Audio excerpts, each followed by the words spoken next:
Frank, Thomas, and Kirby entered the office break room at approximately 12:25 p.m. on a Tuesday afternoon.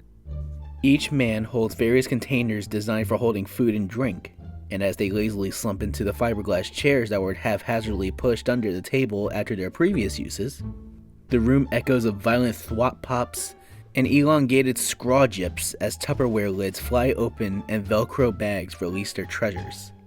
God damn it! Thomas rolls his eyes. Frank, with a mouthful of cold pizza, mumbles in empathy. Wife packed your tuna salad again, huh? Thomas tosses the soggy sandwich down onto the table with a resounding glop. She knows I hate this stuff! I swear, I've almost reached my breaking point with this shit. Why don't you pack your own lunch? Kirby attempts to speak through teeth caked with salad. A drip of ranch dressing falls from Kirby's lips and collides with the table. Thomas just glares at Kirby in disdain. You don't get it, man. I've told her, like 50 times, I don't like tuna salad. Does he listen? No! Thomas raises his right hand to his forehead. I swear I'm up to here with this! Well, at least you're not like that one guy. Frank wipes his mouth of the residual pepperoni grease with a cheap paper napkin. What one guy? Thomas looks at Frank in slight confusion. You talking about the guy from CompuTools? I heard about it on the news last week. Kirby chimes in. He has already begun digging into his pudding cup. Thomas bends around to Kirby. What the hell are you guys talking about? Frank wipes off his hands with another napkin, folds his hands in front of him, and leans in quietly. Thomas and Kirby follow suit. You see, there was this guy over at CompuTools. Nice guy, I hear. What was his name? Frank concentrates on the ceiling, search for a name. Suddenly, Frank snaps his fingers. Phil Curbson. Anyway, he was one of those diligent workers. Never complained, always got his work done before deadline. Hell, he would even stay late to make sure that his perfect record was never tarnished. Thomas chimed in. I hate those guys. Well, supposedly, CompuTools hired this new hotshot manager. Basically ROTC'd up from corporate, you know? Never lifted a finger in his life and gets to skip right to the front? Thomas shook his head. Exactly. So this guy was brought in to, Frank raised his finger quotations, help. And since this douche really didn't know anything about CompuTools products, he would just bark orders and micromanage everyone. Everyone in the office was buzzing. We're gonna quit. Let's get HR involved. This guy is completely heartless. The usual empty watercolor promises. Everyone was in a tiff. Except Phil. Phil would mind his own business and do his work with a silent smile. He would even go as far as asking this new manager, anything else I can do to help? Well, I don't know if that manager deliberately planned to be this malicious or if it was just common nature for him. But he got this notion in his head, to see how far he could bend Phil until he broke.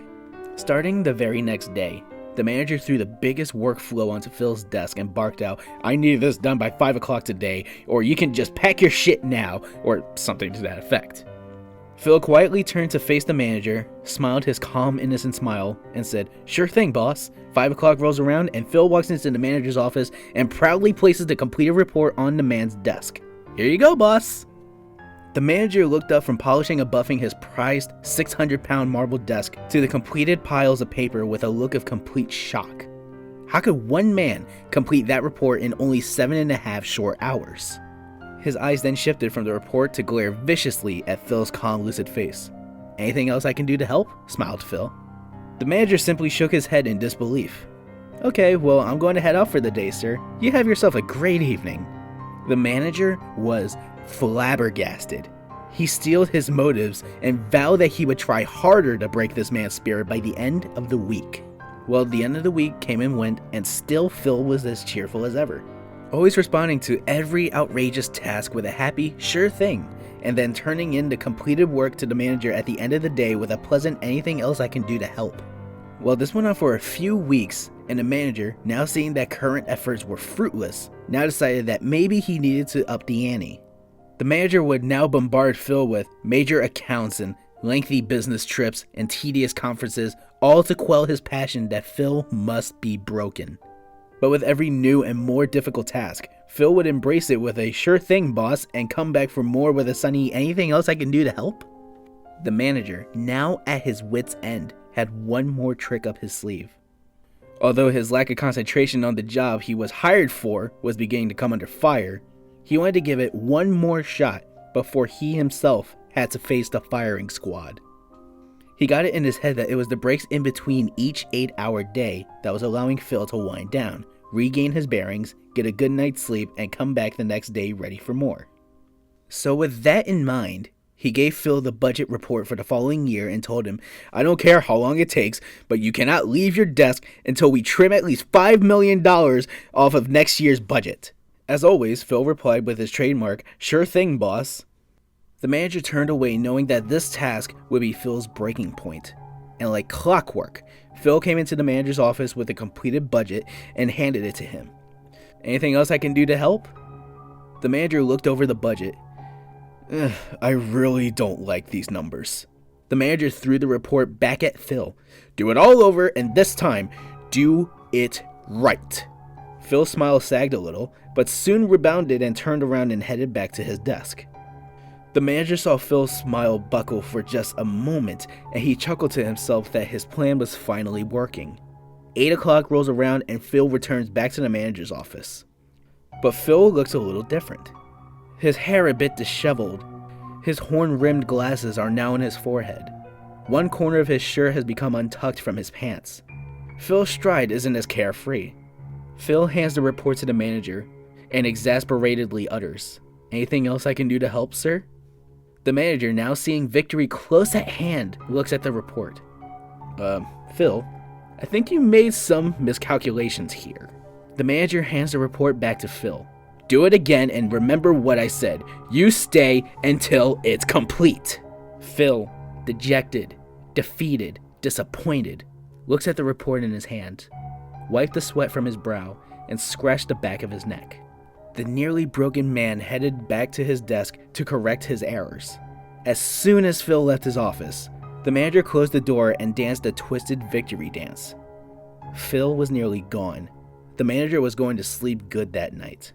At 11 o'clock, Phil trudged back into the manager's office and handed him the completed and corrected report. Exhausted, Phil asked, "Is there anything else I can do to help, sir?" The manager, now a shining example of pure arrogance, threw the report on the floor and exclaimed, "Why did you do the budget for next year? I asked you to do the budget for this year. Can't you even follow simple instructions? I want you to march back to your pathetic little cube, and you are going to stay all night if you have to until you do exactly what I asked you to do. Or so help me God, I will find someone else who can do it."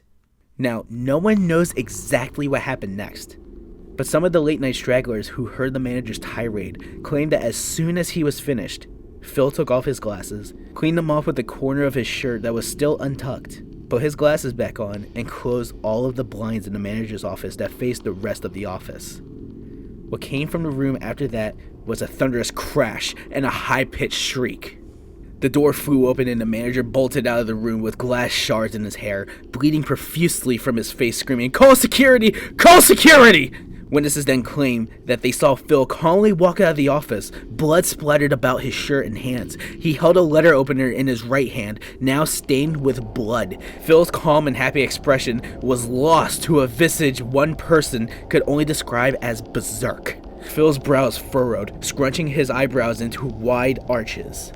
His teeth gnarled and, according to one person, appeared sharp and pointed. His skin, once pale and fair, now red and scaly. His slick hair now flailed wildly about his head and danced of its own accord. Phil marched towards the cowering manager. "Sure thing, sure thing, sure thing!"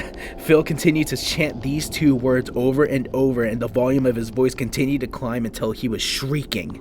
Phil destroyed everything in his path to get to that manager, who was now scrambling for the elevator. He turned over cubicle walls, hurled the office printer, overturned desks, but was still marching at a steady pace.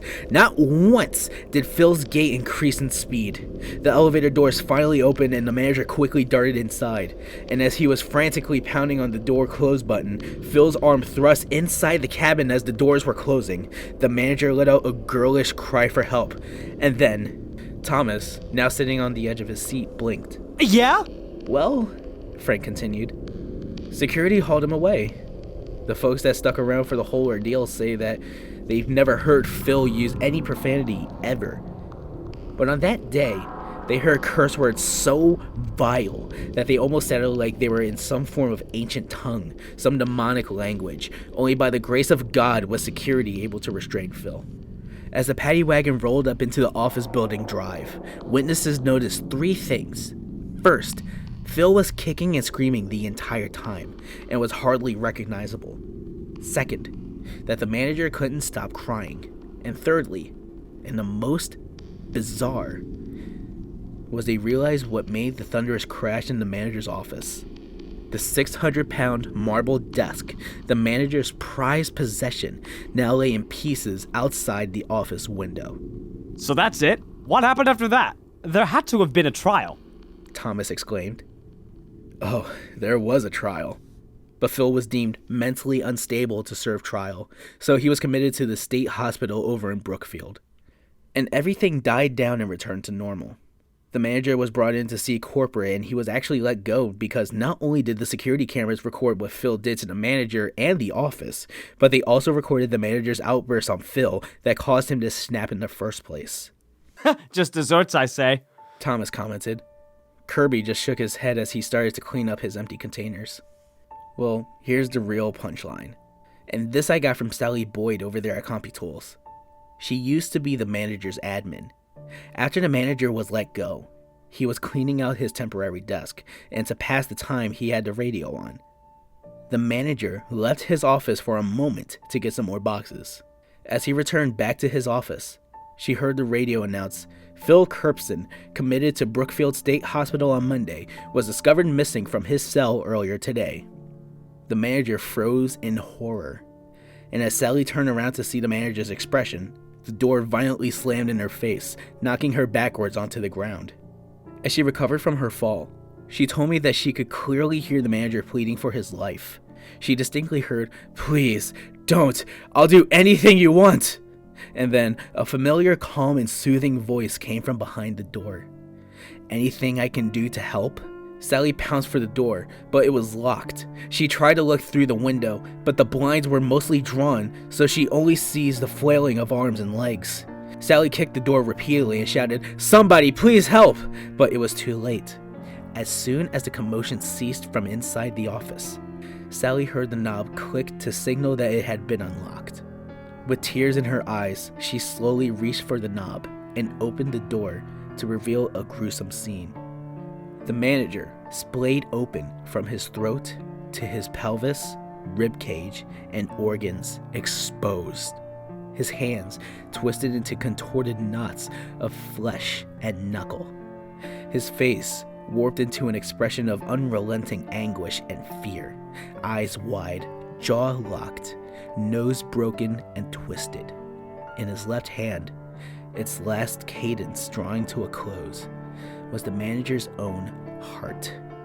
Sally and some of the onlookers who had finally gained access to the room then looked up to see the following message scrawled on the bare, dingy, yellow office wall. "We were wrong. He had a heart, after all." Jesus! Thomas had to hold back the vomit by covering his mouth. After that, CompuTools shut down that office. I think they turned into a megabuy. Frank finished his tale with a solemn sip of coffee. Thomas rubbed his eyes. Whoa, wait a minute. Whatever happened to Phil? This is what I'm supposed to say, that's the strange thing, but it's not really that strange. When they finally opened up the office, the only person in there was the manager. Sally even said she never actually saw Phil. She only heard his voice. Or at least what sounded like his voice. And he hasn't been seen since. That story's completely bullshit.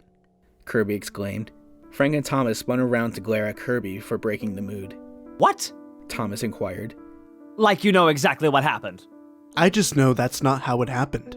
Kirby calmly stated as he adjusted his horn-rimmed glasses. Okay, hotshot. How do you know? Frank jested. Because... Kirby leaned in close. Frank and Thomas matched Kirby's movement. the hospital doesn't even know I'm gone yet. Just then, Kirby's manager leans into the break room.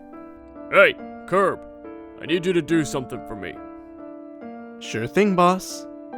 As Kirby stands up to leave the now still break room, Frank and Thomas glance down at Kirby's security badge for his full name. Kirby Phillips.